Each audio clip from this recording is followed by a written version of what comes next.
पिछले अध्याय में हमने यह समझा कि कंसिस्टेंसी मार्केट से नहीं आती, बल्कि ट्रेडर के माइंडसेट से आती है। लेकिन कंसिस्टेंसी की इस राह पर एक ऐसा आकर्षण है जो मजबूत से मजबूत माइंडसेट को भी हिला देती है, और वह है प्रॉफिट। जब कोई ट्रेडर मार्केट में आता है तो उसके मन में सबसे पहला यही सवाल होता है कि मैं कितना कमा सकता हूं मार्केट से। वह चार्ट देखता है, लेकिन उसकी आंखें कैंडल्स पर नहीं होती, बल्कि नंबर पर टिकी होती है। हर ग्रीन कैंडल उसे उम्मीद देती है, हर सेटअप उसे सपना दिखाता है, और यहीं से शुरू होता है द लेयर ऑफ प्रॉफिट्स, मुनाफे का वह आकर्षण जो ट्रेडर को धीरे धीरे प्रोसेस से दूर लेके जाता है। प्रॉफिट अपने आप में ही गलत नहीं है, ट्रेडिंग का असली उद्देश्य प्रॉफिट कमाना ही है।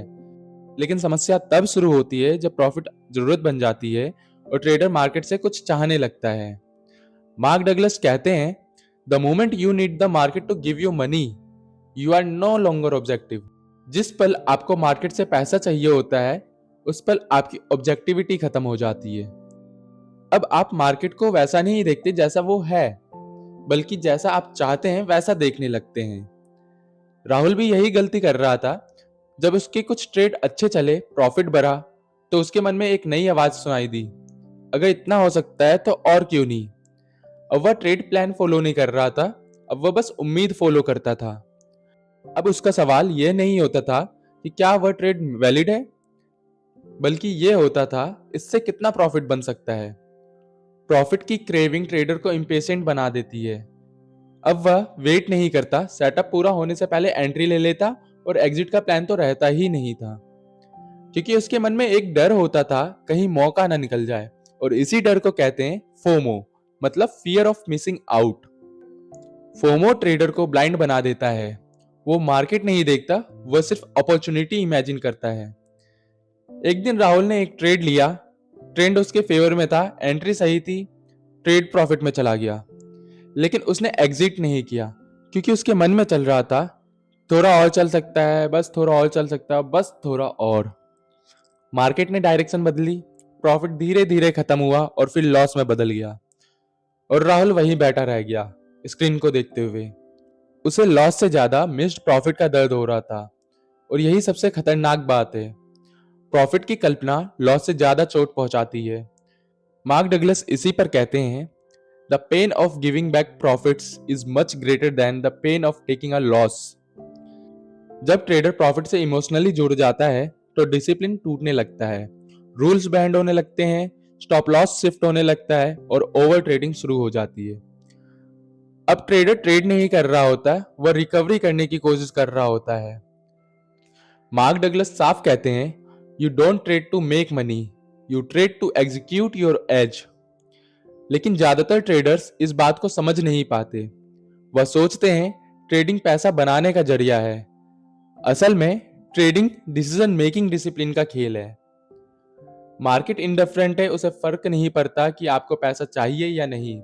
मार्केट ना आपकी जरूरत को जानता है, ना आपके सपने। वह सिर्फ एक पॉसिबिलिटी देता है, और जो ट्रेडर प्रॉफिट से इमोशनली जुड़ जाता है, वह उन पॉसिबिलिटी को गलत तरीके से इंटरप्रेट करता है। राहुल ने धीरे धीरे यह बात को समझना शुरू किया कि प्रॉफिट गोल नहीं, प्रॉफिट सिर्फ रिजल्ट है। जब प्रोसेस सही होता तो प्रॉफिट अपने आप में ही बढ़ जाता है, और जब प्रोसेस गलत होता है तो प्रॉफिट को चेज करना सिर्फ नुकसान बढ़ाता है। मार्क डगलस कहते हैं, money is a byproduct of good trading, not a goal. ये एक सिंपल लाइन है, लेकिन इसका मतलब बहुत गहरा है। जिस दिन ट्रेडर प्रॉफिट को पेडेस्ट्रियल से नीचे उतार देता है, उसी दिन उसका माइंडसेट स्टेबल होने लग जाता है। राहुल ने अब प्रॉफिट को न्यूट्रल नजर से देखना शुरू किया, ना एक्साइटमेंट ना सेलिब्रेशन। प्रॉफिट आया ठीक, नहीं आया तो भी ठीक। अब उसका फोकस सिर्फ एक चीज पर था, क्या मैंने अपना एज ऑनेस्टली एग्जीक्यूट किया। धीरे धीरे प्रॉफिट ने उसे अपनी पावर खो दी। अब मार्केट उसे कंट्रोल नहीं करता था, अब इमोशंस उसके डिसीजन को नहीं लेता था, और यही वजह थी कि उसकी कंसिस्टेंसी और मजबूत हो गई। द लेयर ऑफ प्रॉफिट हमें यह सिखाता है, प्रॉफिट को चेज मत करो, बल्कि प्रोसेस को रिस्पेक्ट करो, और मार्केट से कुछ भी एक्सपेक्ट मत करो। जब आप एक्सपेक्टेशंस छोड़ देते हैं तभी क्लैरिटी आती है, और क्लैरिटी के बिना ट्रेडिंग इम्पॉसिबल है। मार्क डगलस का एक वाक्य इस पूरे अध्याय को समेट देता है, if you focus on the money you will lose the process, if you focus on the process the money will come. यह अध्याय यहीं समाप्त नहीं होता, क्योंकि प्रॉफिट से ऊपर एक और जरूरी बात है। अब सवाल ये नहीं रह जाता कि आप कितना कमा सकते हैं, बल्कि ये बन जाता है कि आप अपने हर डिसीजन की पूरी जिम्मेदारी लेने के लिए तैयार हैं। तो इसी के साथ चैप्टर 2 का सार खत्म करते हैं।